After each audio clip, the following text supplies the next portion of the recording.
అమ్మో! ఎలాగో ఎమోషన్ గురించి మాట్లాడుకుంటున్నాం కాబట్టి నెక్స్ట్ సీత గురించి కూడా ఇప్పుడే మాట్లాడేద్దాం. నైనిక గురించి అంటే ఈ వారం పెర్ఫార్మన్స్ ఏమి అనిపియలా.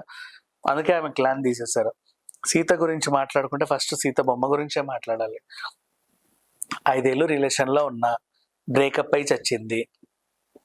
పోవే పోరా, పోవే పోరా అనుకున్నాము. అదే బాధలో వాడు పోయాడు, వాడు పోయాడు, వాడు పోయాడు అనుకుంటూ బజార్‌లో తిరిగావు. అట్లా చూస్తే అద్దంలో నీకేదో బొమ్మల షాపు కనబడి చచ్చింది. అందులో దూరావు. అందులో దూరడానికి కూడా కారణం ఒక బొమ్మ బాగా అట్రాక్టివ్‌గా జిగేల్, జిగేల్, జిగేల్ అని మెరిసింది. నీ కళ్ళకి బాగా అట్రాక్టివ్ అనిపించింది. ఆ బొమ్మ ఏంటో మరి నా కళ్ళకి ఏంటో మేబీ ఐ యామ్ రాంగ్ అనుకో. అదైతే కొంచెం భయంకరంగా ఉంది. అంటే దాని గురించి ఎలా వర్ణించాలో కూడా నాకు అర్థం కావట్లా. బొమ్మలనే పదానికి అది కొంచెం అతీతంగా ఉంది. ఒక రకంగా ఉందది. దాన్ని కూడా ఆవిడ అంత ఎమోషనల్ అవ్వడం ఏంటో నాకు అనిపించింది. సర్లేలే అంటే మనకి అందంగా కనబడకపోతే మిగతా వాళ్ళకి కనబడకూడదా అనే దాని గురించి మనం మాట్లాడకూడదు. ఆ పిల్లకి నచ్చింది. సరే. వాటేసుకుంది. ఆ బొమ్మ గురించి ఆ ఎమోషన్ అయితే మరీ కొంచెం ఓవర్ యాక్షన్ అనిపించింది. It's okay. కూల్. ఇక సీత గురించి మాట్లాడితే టాస్క్‌లో అయితే బానే ఆడింది. బానే ట్రై చేసింది. మణికంఠతో కూడా తన టాస్క్ అది కూడా బానే ఉండింది. అండ్ ఎప్పుడైతే సీత అనే టాపిక్ నాగార్జున గారు తెచ్చి మిగతా వాళ్ళని మన యష్మి గౌడ లాంటి వాళ్ళతో మాట్లాడుతున్నాడో సీత టాపిక్ ఇలా. అంటే నేనేదో సొంత పర్సన్‌ని నా గురించి వీళ్ళు మాట్లాడుతున్నారు. అంటే ఇప్పుడు నేను చాలా ఇన్నోసెంట్‌గా ఉండాలన్నట్టు పోర్ట్రే చేస్తుంది. అందరూ కూడా ఒక మాస్క్‌లోనే ఉన్నారు. ఒక్కరిద్దరని చెప్పట్లా. అండ్ నెక్స్ట్ ఇప్పుడు మళ్ళీ ఈమె టాపిక్‌లో యష్మి వచ్చింది. మళ్ళీ ఆమె యష్మి గురించి మాట్లాడదాం.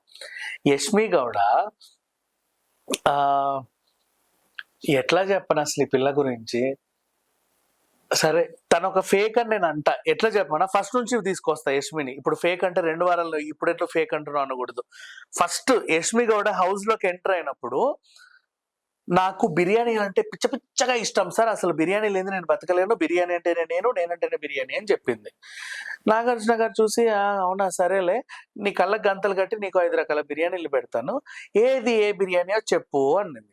చెప్తా సార్ దానిదేముంది అని చెప్పేస్తే ఉలవచారు బిర్యానీ తిని దమ్ బిర్యానీ అనింది. దమ్ బిర్యానీ తిని ఇంకేందో దొండ బిర్యానీ తిని ఇంకేదో బిర్యానీ అనింది. అదేదో బిర్యానీ తిని ఇంకేదో బిర్యానీ. ఒక్కటి కరెక్ట్‌గా చెప్పలా. కళ్ళజోడు తీసేసి అది గంతలు తీసి సర్లే అమ్మ బాగా చెప్పావులే, చాలా బాగా చెప్పావు అని చెప్పి లోపల పంపాడు. నాగార్జున ఏం అనలేక. మరి బిర్యానీలోనే ఇప్పుడు రోజు బిర్యానీ తినే వాళ్ళకి ఏంటేంటో తెలీదా? అసలు అంటే 4 సార్లు తిన్న వాళ్ళకే అన్నీ అర్థమవుతాయి. అలాంటిది ఇన్ని సార్లు తిన్న వాళ్ళకి ఏం అర్థం కాలేదని విచిత్రం. అంటే నువ్వు మాస్క్ కావాలనే ఇది అబద్ధం చెప్పావు. సేమ్ అలాగే ప్రతి చోట నువ్వు అబద్ధం చెప్పుకుంటూనే వస్తున్నావు. ఇప్పుడు గూడా యష్మి గౌడ ఏదో కిరాక్ సీత మణికంఠ టాస్క్ గురించి నాగార్జున అడిగితే అబద్ధమే చెప్పింది. అంటే ఆ మనసులో ఏముందో నాకు తెలీదు. అబద్ధమే చెప్పింది. చెప్పినప్పుడు వీళ్ళు క్వెషన్ ఏస్తే బిగ్ బాస్‌ని వీడియో ప్లే చేయమన్నాడు. ఆయన ప్లే చేసిన దాంట్లో ఈ పిల్లదే తప్పు. అమ్మ సరే ఇప్పుడు రెడ్ హ్యాండెడ్‌గా దొరికావు గదా! ఇప్పుడేం చెప్తావంటే, అది యాక్చువల్‌గా నేను నిండు హృదయంతో వీళ్ళందరి కడుపులు నింపాలనుకున్నాను. కానీ వీళ్ళు లాస్ట్‌కి ఏదో చేశారని చెప్పింది. లేదా ముందే చెప్పి చావచ్చుగా. నిండు హృదయంతో వీళ్ళందరూ ఏదో చేస్తున్నానని. నువ్వు దొరికిన తర్వాత ఎందుకు చెప్పడం ఏడ్చుకుంటూ. ఇదే నాగార్జున గారు అడిగితే ఏమో సార్ ఏదేదో అన్నట్టు చెప్పాడు. ఇప్పుడు మణికంఠ కూడా కన్విన్స్ అవ్వలా ఆ సిట్యుయేషన్‌లో. అంటే అట్లా ఒక మాస్క్ అండర్ ఏ మాస్క్ ఉంది ఆ పిల్ల అని అర్థమవుతుంది. చెప్పేవన్నీ అబద్దాలే. అండ్ కొన్ని కొన్ని టాస్కులలో ఓవర్ యాక్షన్ ఎక్కువ అత్యుత్సాహం ప్రదర్శిస్తా ఉంది. అందుకే క్లాన్‌గా ఫెయిల్ అయింది.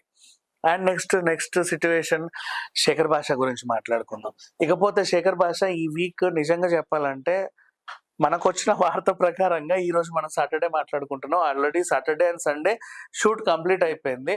నామినేషన్ ప్రకారంగా ఆదిత్య, ఓం అండ్ పృథ్వీరాజ్ ఎవరో ఒకరు పోతారు అని అనుకునే టైంలో శేఖర్ భాష ఎలిమినేట్ అయ్యాడని ఒక వార్తొచ్చింది. ఇది నిజమో కాదో నిజం అవ్వకూడదనే నేను మనస్ఫూర్తిగా అనుకుంటున్నా. నిజం అవ్వకపోతే బెటర్. రేపు మళ్ళీ మాట్లాడుకోవచ్చు ఎపిసోడ్‌లో. కానీ శేఖర్ భాష ఇంట్లోంచి వెళ్ళిపోయాడని చెప్పేసి ఆల్మోస్ట్ 100% ధృవీకరించినటువంటి వార్త. మరి శేఖర్ ఎందుకెళ్తాడు ఇంటికి? ఇప్పుడు ఫర్ ఎగ్జాంపుల్ టాస్క్‌ల పరంగా చూస్తే పర్ఫెక్ట్‌లీ ఆల్ రైట్. ఎంటర్‌టైన్‌మెంట్ ప్రకారంగా చూస్తే perfectly all right. And next మిగతా కంటెస్టెంట్‌లో తన ఇంటరాక్షన్. ఆ పిల్ల నైనికకి ఆ బాటిల్ టాస్క్‌లో ఎవరన్నా ఒక మేల్ కంటెస్టెంట్‌ని తీసుకెళ్ళి స్విమ్మింగ్ పూల్‌లో పడేయి అని వచ్చింది. తనే చదివి చెప్పాడు. ఎవడో ఎందుకు నేను నిన్నే తోసేస్తా అని చెప్పి శేఖర్ భాషని లాగింది. నైనిక పిల్ల ఇంతుంటది. శేఖర్ భాష కొంచెం గట్టిగానే ఉన్నాడు. అయినా సరే అయ్యో పాపం పిల్ల గెలవాలని చెప్పి కావాలని వెళ్ళి స్విమ్మింగ్ పూల్ లో పడ్డాడు ఆమె లాగుతుంటే. అంటే అంత ఫ్రెండ్లీ నేచర్, అంటే ఒక పర్ఫెక్ట్ గై అనమాట. ఎంత చెప్పినా తక్కువే. అంటే ఇతరుల గురించి కూడా ఆలోచించి, ఇతరుల సంతోషం గురించి కూడా ఆలోచించే మనిషి. అండ్ నెక్స్ట్ నిన్న ఇప్పుడు ఇంటి నుంచి గిఫ్ట్‌లొచ్చాయి అందరికి. తల్లిదండ్రుల నుంచి చెప్తున్నాడు. మా నాన్న చొక్కా, మా నాన్న వాచ్, మా ఇది, మా అది అని చెప్పుకుంటూ వస్తుంటే అందరూ చెప్పారు. నాన్న మీద ప్రేమ, మా నాన్న అంటే ఇది, మా అమ్మ అంటే ఇది, మా నాన్న అది, మా నాన్న ఇది. ఓకే, బావుంది. శేఖర్ భాష ఏం చెప్పాడు తెలుసా? మనందరికీ మన నాన్న మీద ప్రేమ ఉంటది. ఉండొచ్చు, తప్పులేదు. మనము అది ఎక్స్‌ప్రెస్ చేస్తాం. మన నాన్నకి గూడా మన మీద ఎంత ప్రేముందో మనకెప్పుడు తెలుస్తదో తెలుసా? మనం గూడా నాన్న అయినప్పుడు తెలుస్తది అని జెప్పాడు. అది అందరికి ఒక పెద్ద మెసేజ్ లాగెళ్ళింది. అండ్ నిజంగా బావుంది. సేమ్ టైమ్ ఈరోజు వాళ్ళ ఆవిడ డెలివరీ అయింది. అండ్ నాగార్జున గారు చెప్పాడు, "you are blessed with a baby boy" అని. ఆయన గూడా చాలా ఆనందం తట్టుకోలేక ఏడ్చేసాడు. మనం జూసాం. అంటే ఇలాంటి ఒక ఎమోషన్‌ని అసలు పూర్తిగా ఎంజాయ్ చేయకముందే ఆ అబ్బాయి ఎలిమినేట్ అంటే ఎలా ఉంటదా అన్నట్టుగా ఉంది. అంటే ప్రాబ్లమ్ ఏంటంటే మనకి సాటర్‌డే ఎపిసోడ్, సండే ఎపిసోడ్ ఒకే రోజు షూట్ జేస్తారు. పోనీ సాటర్‌డే రోజు నువ్వు ఆయన్ని సంతోషపెట్టి ఓ రాత్రి ఆయన నిద్ర తీసి తెల్లారిన తర్వాత నువ్వు ఎలిమినేట్ చేసినా బావుండేది. సాటర్‌డే ఎపిసోడ్ అయిపోయింది. మళ్ళీ గబగబా వాళ్ళు కాస్ట్యూమ్ చేంజ్ చేసుకొని వచ్చి కూర్చుంటారు. Sunday episode. అంటే సాటర్‌డే ఎపిసోడ్ నువ్వు blessed with a baby boy అని ఓ 6 గంటలకు చెప్పావనుకో. యూ ఆర్ ఎలిమినేటెడ్ అంటే మహా అయితే 7, 8 గంటలకు చెప్తా. ఒక గంట, 2 గంటలు తేడా ఉంటది. అసలు తీసుకోలేరు వాళ్ళు. ఆ తర్వాత వెంటనే పక్కన బిగ్ బాస్ బజ్ షూట్ అని చెప్పి వాడు రెడీగా ఉంటాడు యాంకర్. చెప్పండి శేఖర్ భాస్కర్ గారు మీరెందుకు ఎలిమినేట్ అయ్యారు అని చెప్పేసి. దానికి ముందు ఆయన జర్నీ చేస్తారు అరగంట సేపు. అసలు అవన్నీ కూడా తట్టుకోలేరు మనుషులు. అంటే సింపుల్‌గా వచ్చి ఏది పడితే ఏదో వచ్చాంలే అని ఆడిపోయే వాళ్ళు వేరు. కానీ శేఖర్ భాషకి ఏంటంటే ఒక సపోర్ట్‌తో వచ్చాడు. ఆయన కూడా బాగా వైరల్ అయ్యారని ఆయనను తీసుకున్నారు. తీసుకున్న తర్వాత ఆఫ్‌కోర్స్ అంతకంత ఎంటర్‌టైన్‌మెంట్ కూడా ఇచ్చాడు. ఆ తర్వాత ఒక ఎమోషన్ ఉండేది. మా ఆవిడ ప్రెగ్నెంట్. ఆ ఎమోషన్ ఉంది. ఆ ఎమోషన్‌ని కూడా చూపిచ్చారు. ఆయన పూర్తిగా డైజెస్ట్ అవ్వకముందే యూ ఆర్ ఎలిమినేటెడ్ అంటే అసలు తట్టుకోలేరు అది ఎవరు గూడా. తీసుకోలేరు. But I don't know how far eliminate అవ్వకుండా ఉంటే బావుండని కోరుకుంటున్నాను. అంటే మనకు చెప్తారేమో ఎలిమినేట్ అని. తీసుకెళ్ళి ఏదైనా సీక్రెట్ రూమ్‌లో పడేసి, మళ్ళీ తీసుకొచ్చి లోపల పెడితే బాగుండు అనేది అందరి అభిప్రాయం. తెలీదు. ఇకపోతే ఆదిత్య ఓం. ఈయన గురించి మాట్లాడుకునే ముందు మనం పృథ్వీరాజ్ గురించి మాట్లాడుకుందాం. ఈయన వెలగబెట్టాడు అని. పృథ్వీ నిజంగా చాలా బాగా ఆడుతున్నాడు. కాకపోతే ఈరోజు నాగార్జున గారు చెప్పేంత వరకు మనకు తెలీదు. He is using the words like F. ప్రతి దానికి ఊరికే ఎఫ్, ఎఫ్, ఎఫ్ ఆ వర్డ్ ఎక్కువ వాడుతున్నాడు. అంటే మనకది బిగ్ బాస్ చూపియలా.